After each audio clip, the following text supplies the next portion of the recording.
salvou. Amor demonstrado de modo cabal na cruz do Calvário, na vida dolorosa, como foi cantado agora.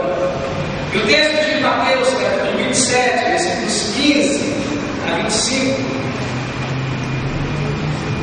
nós vamos ler, nos apresenta um pouco desse momento marcante na vida de Jesus, os momentos finais, marcados momentos finais na vida de Jesus, e que trouxeram tremendo impacto sobre a vida de um homem chamado Pilatos.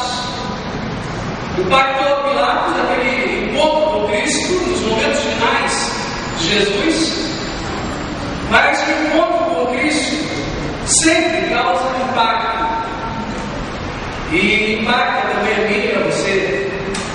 Nós vamos ler esse texto, Mateus 27, versículos 15 a 25. Eu quero convidar a congregação a se colocar em pé e acompanhar a leitura do texto bíblico.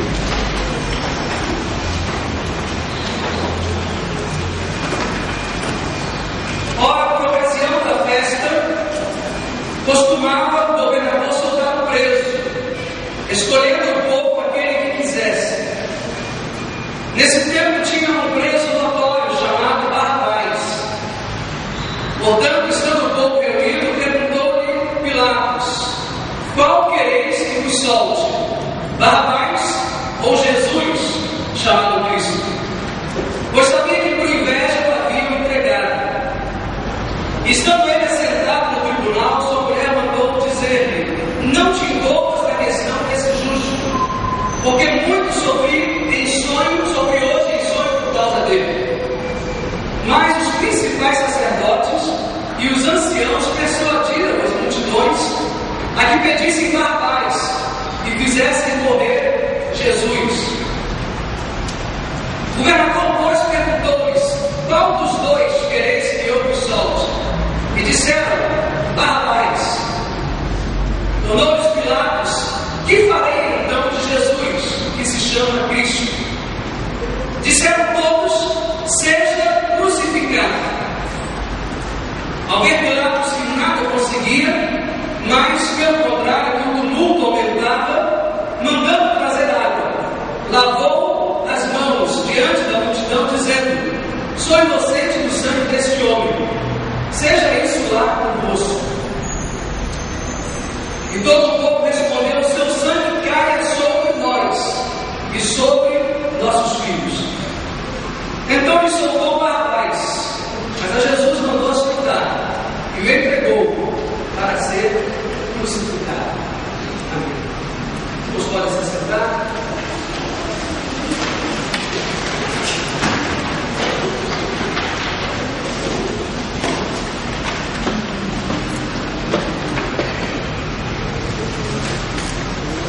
Jesus havia sido preso pela subversão da pregação do Evangelho na Judéia.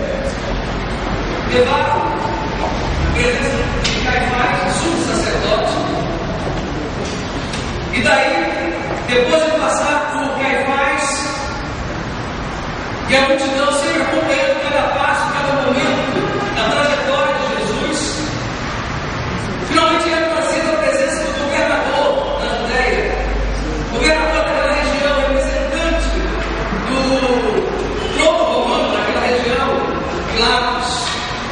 Depois de interrogado, Pilatos chega então à conclusão que o assunto religioso tratava-se da religião dos hebreus, então deveria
Ele disse à multidão: que farei de Jesus?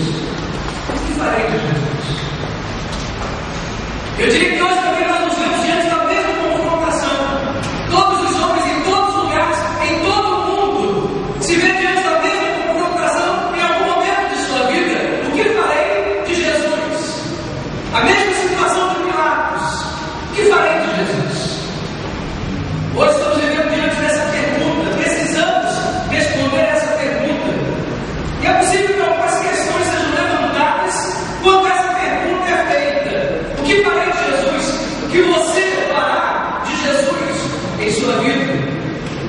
Algumas questões a respeito desse confronto podem ser levantadas. Por exemplo, talvez você possa responder: mas eu não matei Jesus. Como responder essa questão? O que farei de Jesus? Então nada tem a ver com isso. Eu não matei. Por quê? Ou como Jesus poderia ter morrido por mim? Essa é a questão que está sempre presente em nossa mente quando não entendemos ainda, ou não conseguimos ainda alcançar a profundidade, o significado da morte de Jesus. O apóstolo Paulo escreveu aos Romanos, no capítulo 5, versículo 8, ele disse: mas Deus prova o seu amor para conosco, em que Cristo morreu por nós, quando nós ainda éramos pecadores. Ou seja, muito antes de nós nascermos, Jesus havia morrido por nós, havia entregue a sua vida por nós.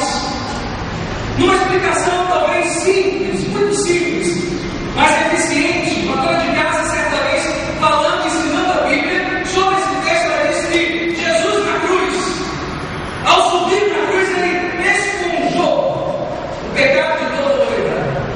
E como entender então essa explicação daquela irmã, a explicação de uma dona de casa a respeito disso? É que ela disse que quando a esponja é colocada na pia, sobre uma poça d'água, sobre alguma água, é colocada, derramada sobre a pia, ela esponja, ela chupa a água que está debaixo dela, mas também não está recolada.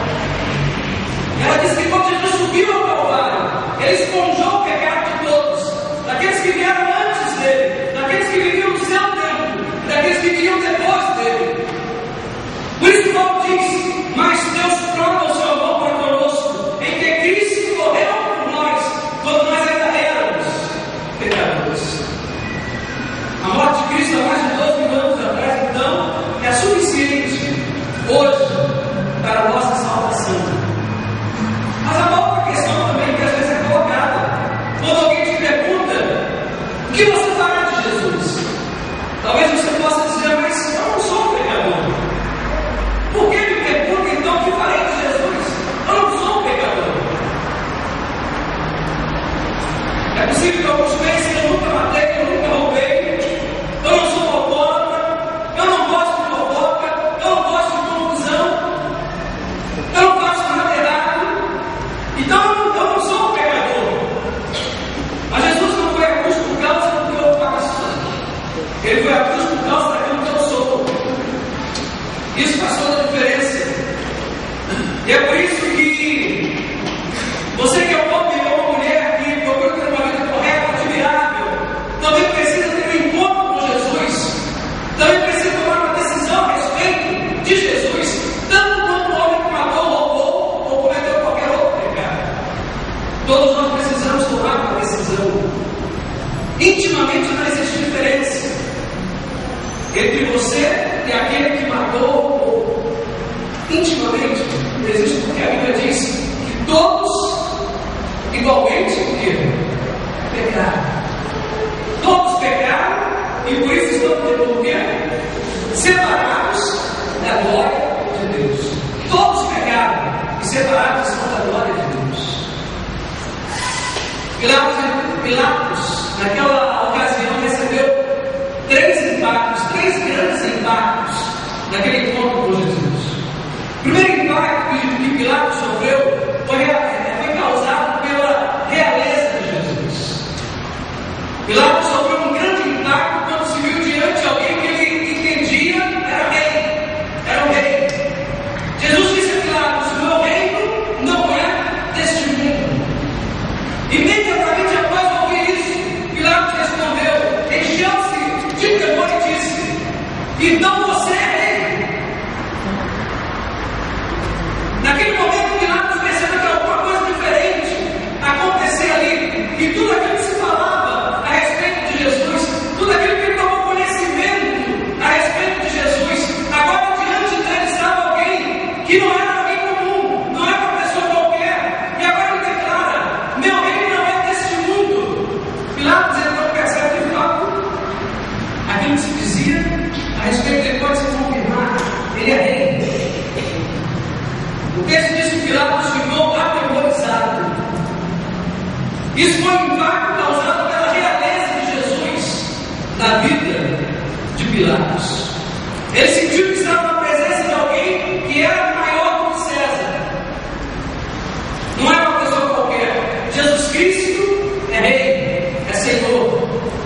Havia na cruz de Jesus uma inscrição que estava ali colocada em hebraico, latim e grego. As três maiores línguas, que representavam também os três maiores povos daquela época, os povos mais poderosos daquele tempo. E essa inscrição dizia: este é Jesus, Rei dos Judeus. Aquela inscrição, este é Jesus, Rei dos Judeus, foi colocada ali em hebraico, porque representava dessa forma o maior poder religioso daquela época. O povo e a maior nação religiosa daquele tempo. Por isso estava escrito em hebraico: este é Jesus, Rei dos Judeus. Também estava colocada ali aquela inscrição em latim, lembrando então o poder romano, o maior poder bélico, o maior poder político daquela época. Estava escrito também: este é Jesus, Rei dos Judeus, em grego, que era o maior poder cultural, filosófico naquela época. A filosofia, o mundo do conhecimento, da razão, do entendimento, também reconhecia: ali estava Jesus, o Rei dos Judeus. Mas a inscrição colocada na cruz de Jesus tem um significado especial que rompe a barreira e a fronteira do tempo e espaço. Porque em todos os tempos, em todas as eras, ficou notório que todos os homens, de todos os níveis, de todas as camadas sociais, de todos os tempos, de todas as sociedades, de todos os mundos, deveriam saber que Jesus é Rei. Creio que mesmo sem o querer, sem entender, aqueles que colocaram aquela placa naquelas três línguas, os três idiomas, estavam mandando a mensagem para o mundo, em todos os tempos, a respeito daquele que estavam crucificando. Se zombaram de Jesus, se a intenção é zombar a respeito de Jesus e do fato dele ter se declarado Rei e dito que o seu Rei não é deste mundo. A mensagem permaneceu, a mensagem ficou, a mensagem ecoou e alcançou todas as nações. Hoje o mundo então está confrontado com o Rei do universo, o Rei da natureza, ele que transforma água em vinho, ele que pega 5 pães e 2 peixes e multiplica, alimentando uma multidão de mais de 5.000 pessoas. Ele é Rei sobre a substância, sobre a natureza. Ele que diz ao vento cessai, ele que apazigua as águas do mar, ele que anda sobre as ondas do mar, vencendo a realidade. Ele é Rei dos reis, ele é o Rei dos espíritos. Esse é Jesus. Jesus é Rei. Esse impacto, meus irmãos, que Pilatos sentiu naquele momento da sua vida. Ele estava diante do Rei, e naquele momento ele se sentiu diante da realeza de Jesus, diante do senhorio de Jesus. Eu entendo que naquele momento Pilatos percebeu que estava diante de alguém muito maior que César, e imagino que naquele momento, por dentro, Pilatos já estava quase que de joelhos, prostrando-se, porque ele sabia como se postar diante de um rei. Mas esse impacto que alcançou Pilatos, que nos alcança também no dia de hoje, esse impacto que também você precisa sentir em sua vida, o impacto de um encontro com Cristo, que é Senhor e que é Rei. Aquele diante de quem nos curvamos, quando reconhecemos a realeza de Jesus, quando reconhecemos que estamos diante de alguém que é Rei, que é Senhor, a nossa atitude é atitude de reverência, a nossa atitude é atitude de reconhecimento da nossa pequenez, da nossa limitação. Nos curvamos, nos prostramos e obedecemos. Diante do Rei, nós obedecemos as suas ordens. E assim nos colocamos agora diante de Jesus. Estamos diante do Rei dos Reis, do Senhor dos Senhores. Reconhecemos a sua realeza, o impacto da sua realeza, como Pilatos sentiu há 12.000 anos atrás. Jesus é Rei. Mas Pilatos experimentou também o segundo grande impacto naquele momento do julgamento de Jesus, que foi o impacto com a divindade de Jesus. Ele estava diante de existia algo sobrenatural. Não era um ser meramente humano que estava ali, mas um ser espiritual. Os judeus haviam dito a Pilatos: este homem precisa ser julgado.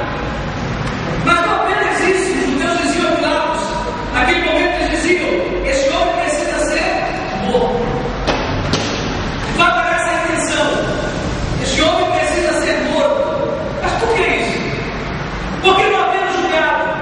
Porque na verdade o povo queria a sua morte.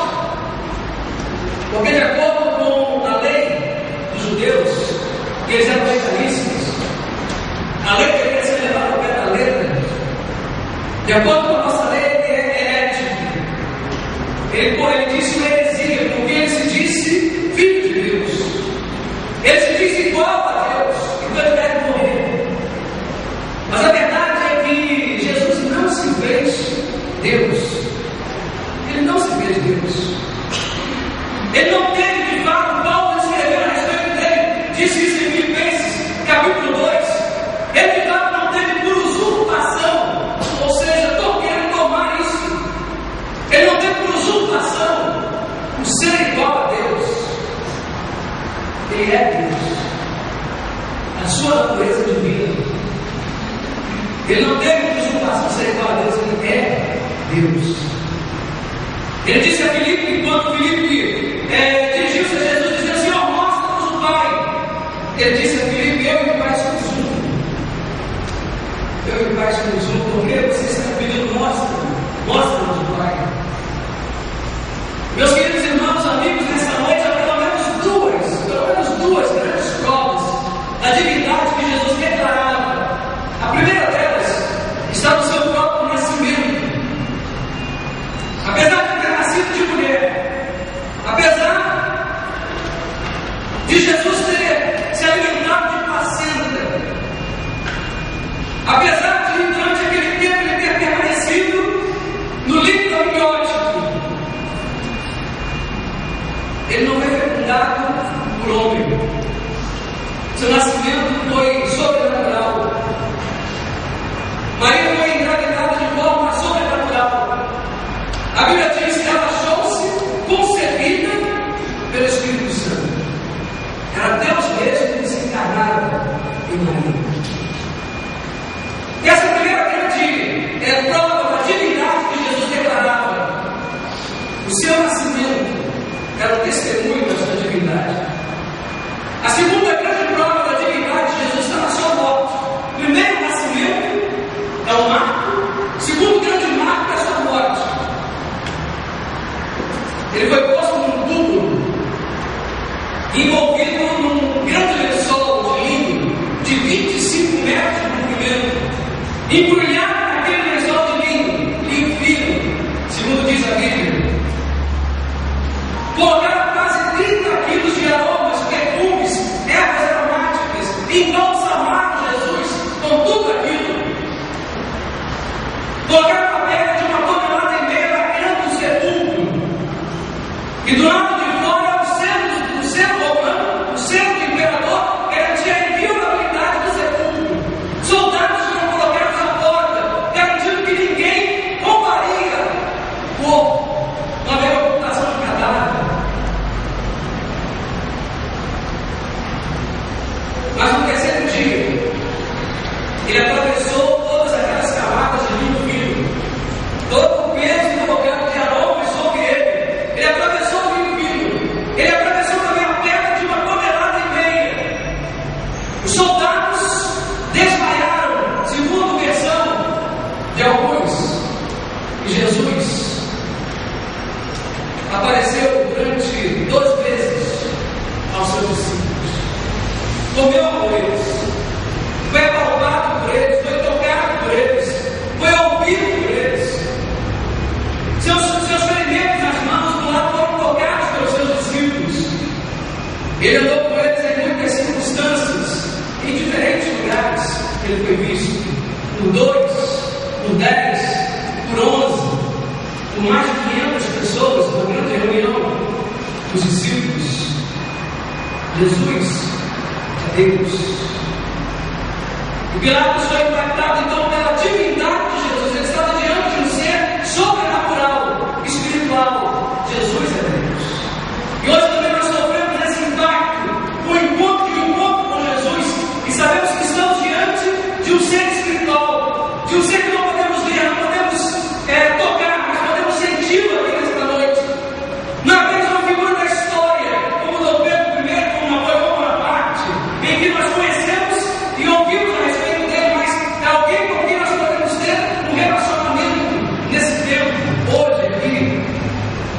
O encontro com Cristo produz impacto em nossas vidas, porque estamos diante da espiritualidade, estamos diante de um ser espiritual. Estamos diante da espiritualidade de Jesus, da divindade de Jesus. Jesus é Deus. E o terceiro impacto, daí que era o 3, o terceiro impacto que acontece com Pilatos naquele dia, quando ele tem esse encontro com Jesus, do julgamento de Jesus, é o impacto com a justiça de Jesus. O impacto com a justiça de Jesus. Pilatos se achava diante de Jesus, exatamente de frente para ele, quando sua esposa mandou um recado. Quando a esposa mandou um recado, o Pilatos para o filho. Aquele que é sábio para e ouve muito bem o que ela tem para dizer. Quando as mulheres mandam ter alguma preocupação, tem algum vídeo a respeito de alguma coisa, é melhor que os homens ouçam, para depois não se arrependerem. E não foi diferente com Pilatos. Mulher de Pilatos manda o recado, ele estava exatamente no momento do julgamento. Jesus, diante dele, a multidão ali ao redor, e alguém mandava para a esposa dele, se aproxima e diz: sua mulher mandou me dizer, não te envolvas com esse justo, porque hoje em sonho sofri muito por causa dele. A justiça de Jesus, meus irmãos, produziu efeito sobre a vida de Pilatos. A justiça de Jesus produziu efeito tremendo, primeiramente na vida da mulher de Pilatos.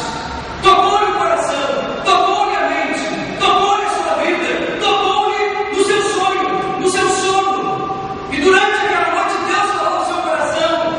E a justiça de Jesus foi trazida finalmente diante de Pilatos, que já observava aquele homem, que já tinha dito: nele não vejo dolo algum. E agora então vem esse impacto da justiça de Jesus na vida e no coração de Pilatos. Jesus tem uma justiça com a qual todos nós nos confrontamos, quer queiramos ou não. Em algum momento nós somos confrontados com a justiça de Jesus. Pedro, apóstolo, escreve na sua carta que Jesus nunca cometeu pecado, nem modo algum se achou em sua boca. Ele viveu de maneira justa, morreu como justo, e um dia ele vai julgar. Ele veio a este mundo e foi julgado, foi levado à cruz, mas um dia ele voltará como juiz. E hoje também nós sofremos um impacto, assim como Pilatos sofreu, experimentou naquele dia. Nós também hoje sofremos um impacto com a justiça de Deus. Pilatos disse: que farei de Jesus? Que farei de Jesus? E essa pergunta que foi feita lá no início da nossa reflexão desta noite, vem atrás do novo, vem nos incomodar novamente. É a pergunta que não quer calar: o que você fará de Jesus? Pilatos disse: o que farei de Jesus? Mas por quê? Essa pergunta era feita. Primeiro, porque ele estava confrontado com o Senhor Jesus. Ele não tinha como recuar. Ele estava emparedado, cara a cara, frente a frente, com o Rei dos Reis, com o Senhor dos Senhores. Segundo lugar, essa questão nos mostra também que havia uma pressão sobre Pilatos naquele momento. O que os outros iriam pensar do seu julgamento? O que os outros iriam pensar sobre a sua atitude, sobre a sua decisão, sobre o seu status quo na sociedade em que ele vivia, sobre a sua posição como autoridade ali no reino? Os judeus lhe disseram: se soltas esse homem, não és amigo de César. Tomar uma decisão favorável a Jesus podia colocar em xeque a sua posição junto ao rei. Ele podia perder a sua posição, perder o seu cargo remunerado naquele lugar. Havia também uma pressão espiritual sobre Pilatos naquele momento. A pressão espiritual era também marcada pela dúvida que doía por dentro. O que está acontecendo? O que está havendo aqui neste lugar? esse contexto, toda essa ebulição toda que está acontecendo aqui, essa pressão toda que está acontecendo aqui hoje. O que está acontecendo aqui, dizia Sacante Pilatos nesse livro anterior? Era a pressão de Satanás naquele momento da história. Em terceiro lugar, Pilatos temia as implicações da sua decisão. O que farei, Jesus? Você poderá fazer, se essa pergunta hoje é dirigida a você, o que farei de Jesus? Você poderá fazer primeiramente aquilo que a mulher de Pilatos aconselhou que fizesse. Não te envolvas com Jesus. Não te envolvas com Jesus. Não te envolvas com a causa desse homem injusto. Foi a palavra dela a Pilatos. Talvez você possa fazer isso. Eu não quero me envolver com esse negócio de religião. Não quero me envolver com Jesus. Mas eu quero dizer a você que isso é impossível.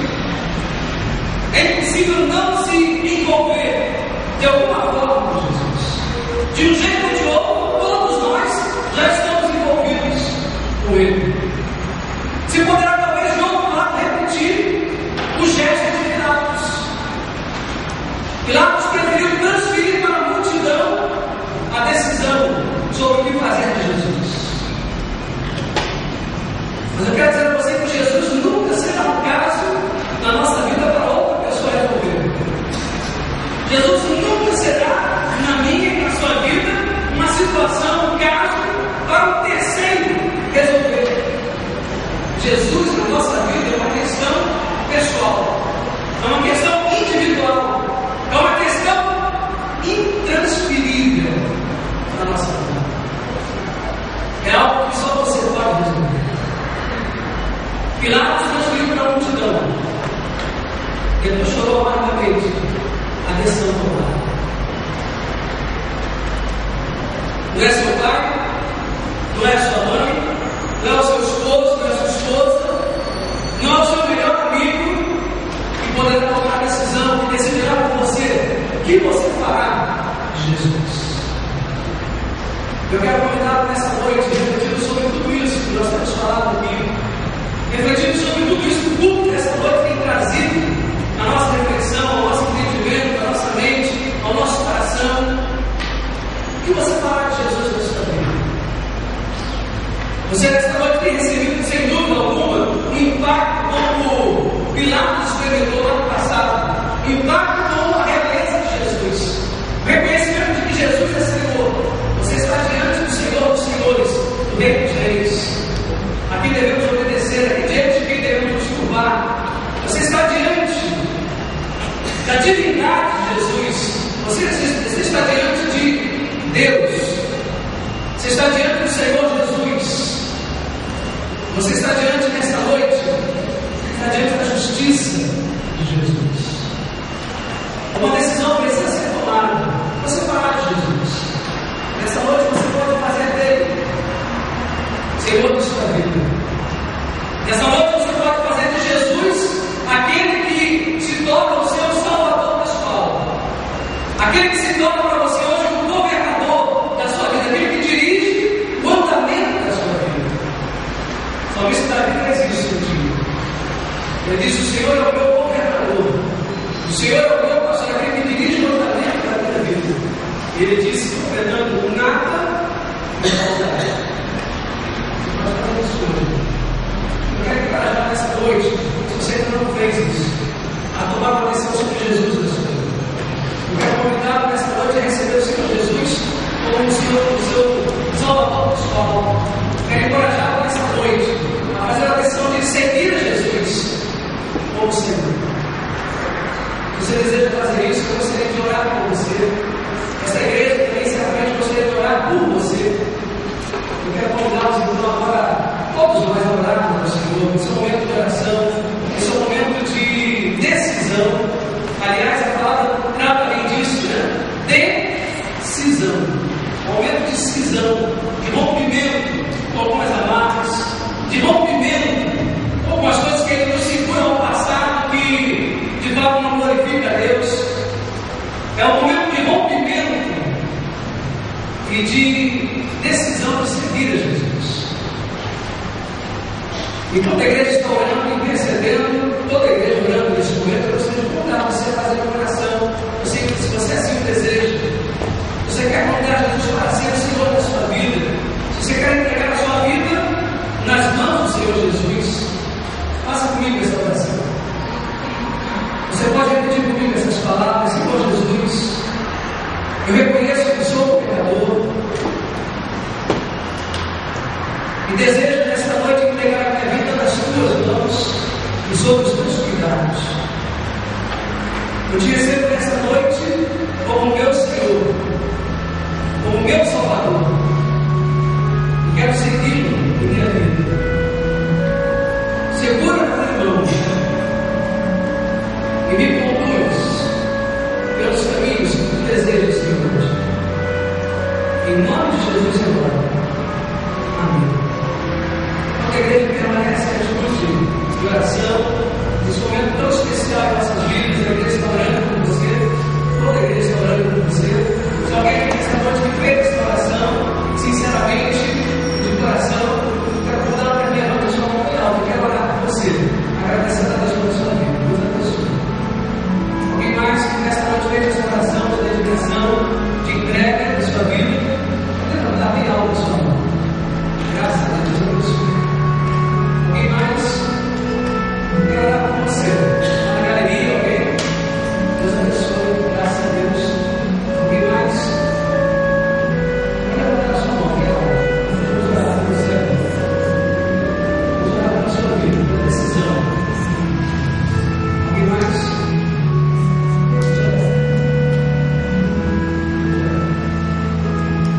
Querido Deus e Pai, na tua presença nos encontramos nesse momento tão especial nesta noite. Estamos agradecidos a Deus por aquilo que o Senhor Jesus fez por nós na cruz do Calvário. Agradecemos, ó Pai, pelo grande amor que o Senhor nos tem amado, ao ponto de dar a sua vida, a vida do seu próprio Filho, em resgate de muitos, em meu resgate, em resgate de milhões de pessoas ao longo da história que o receberam como Senhor e Cristo, como Salvador do Senhor.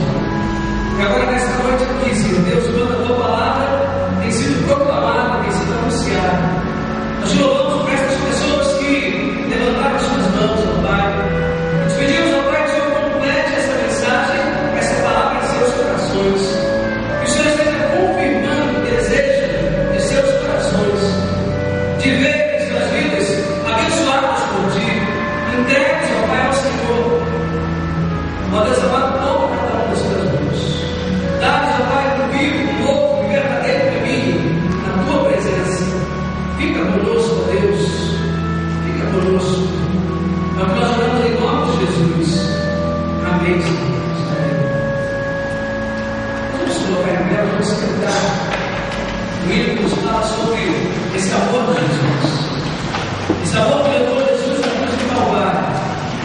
Que levou o Senhor Jesus a morrer por mim e por você.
pelas mensagens que temos recebido de Ti, Pai amado. Pedimos ao Pai que toda aquilo que temos recebido aqui nesta noite permaneça